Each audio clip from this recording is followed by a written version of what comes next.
Over 20 years ago, I coined the expression, think big, and it's been a part of my life ever since. It's also come true. I became an even bigger success after I said it than I was before. And that's one reason I think it's an important way to think. It obviously works, and that's what I'm going to talk about today. What I said exactly in my first book, The Art of the Deal, is as follows. I like thinking big. I always have. To me, it's very simple. If you're going to be thinking anyway, you might as well think big. That book was a bestseller, and it's considered a business classic at this point. But I never thought those words would become bestsellers in their own right. It's an interesting point that I'm famous for two very short statements. Think big and you're fired. But let's stick to the first one for today. And I'd suggest strongly that you pay attention so that you won't have to hear the second one. Thinking big starts with the details and grows from there. Because I'm a builder, I'm very aware of the importance of having a good foundation.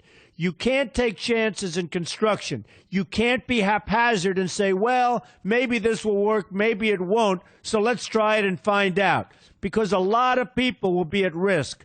I have to know if something will work or not. Every inch has to be accounted for. In other words, thinking big starts with being thorough. So number one, be thorough. Don't count on happenstance to get you anywhere because it won't. Number two, get a momentum going and keep your momentum going. You have to have big ideas, but you've got to have the energy to get them done, which can sometimes take a long time. If you don't have momentum, you will not have what it takes to get the job done. Patience alone isn't enough. I have a lawyer friend who used to refer to me as the reverse tornado who builds everything in his path. I always like that because it implies a lot of energy and a lot of momentum. And that's exactly what it takes to get anything done. So keep your momentum going.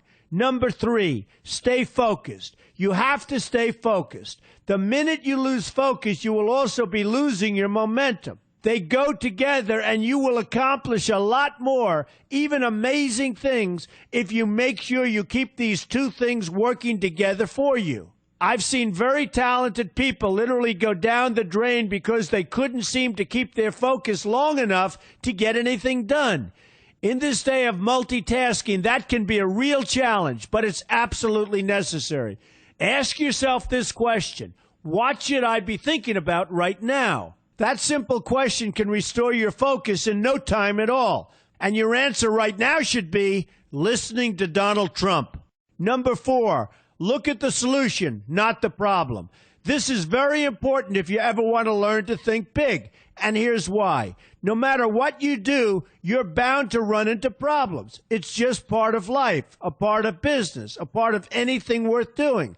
If you let the problems get in your way, they'll become bigger than your idea was to begin with, and you will be a wipeout. No matter how bad things look, keep your focus on the solution, and you will be surprised how things can work out, and work out properly. One way I do this is to ask myself when confronting a possible problem, is this a blip or is this a catastrophe? A catastrophe is something like an earthquake, a tsunami, a war, and so forth, and a blip is everything else. Right away, you'll have the right perspective, and your equilibrium will be restored.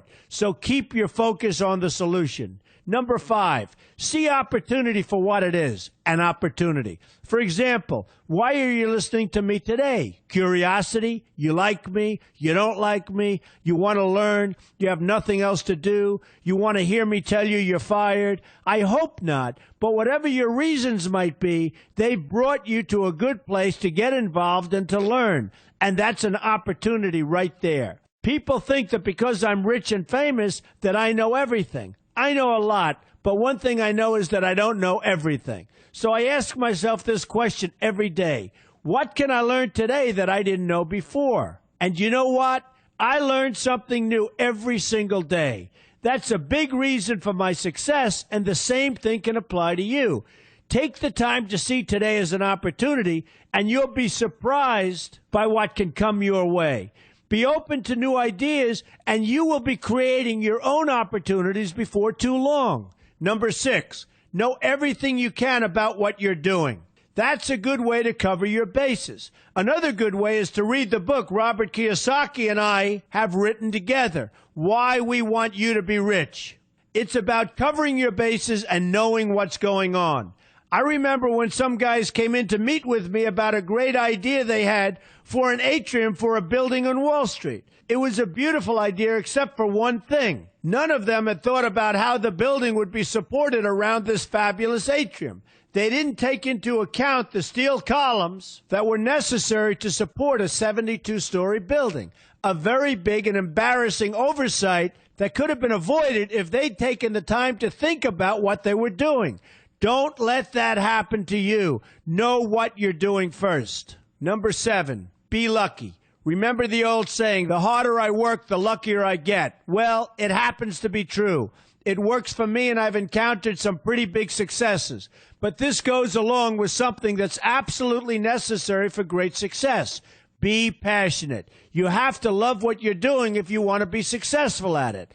My father told me that it's absolutely true. I might work 7 days a week, but it doesn't seem like work to me because I love what I'm doing. If you don't like what you're doing, find something else to do, or do it part-time until you can find something full-time. You will never be successful, happy, or healthy unless you're doing what you love to do.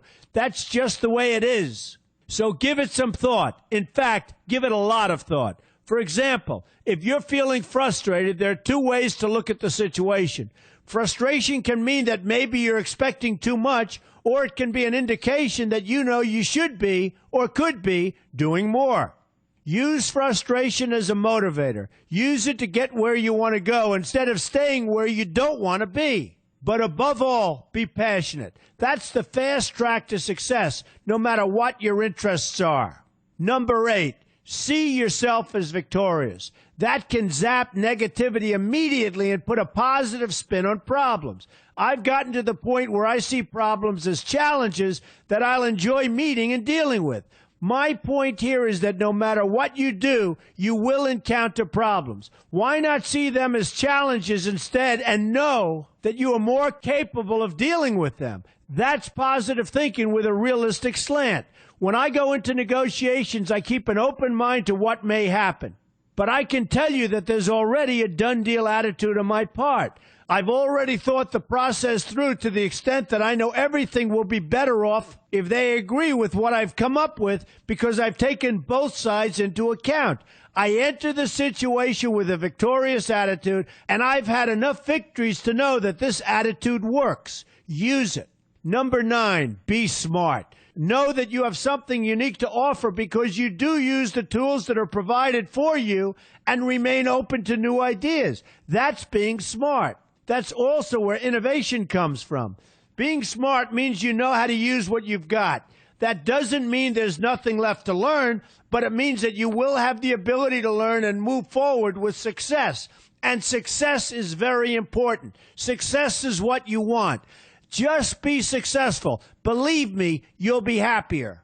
I know people who have had very few real advantages in life, and yet they've managed to become giant successes. They figured out how to use what they had, not to dwell on what they didn't have. I'm convinced that everyone has something useful to offer, and if you apply yourself diligently, you'll find that you have what it takes to succeed, and you're going to be a lot happier for it. Number 10, above all, never give up. Never, never, never give up. The only time you will be a failure is if you quit trying. Only losers quit. The biggest losers in the world are quitters. Winners keep on going. So whatever you do, never give up. My father always used to harp, never give up, son, never give up. Don't ever quit. I never want to see you give up or quit. Well, my father was a smart guy, and I listened to him.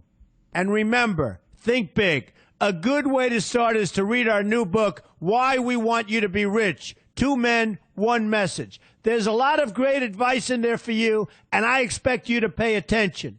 You're going to do fantastically well. You're going to be a winner, and I'm going to see you in the winner's circle.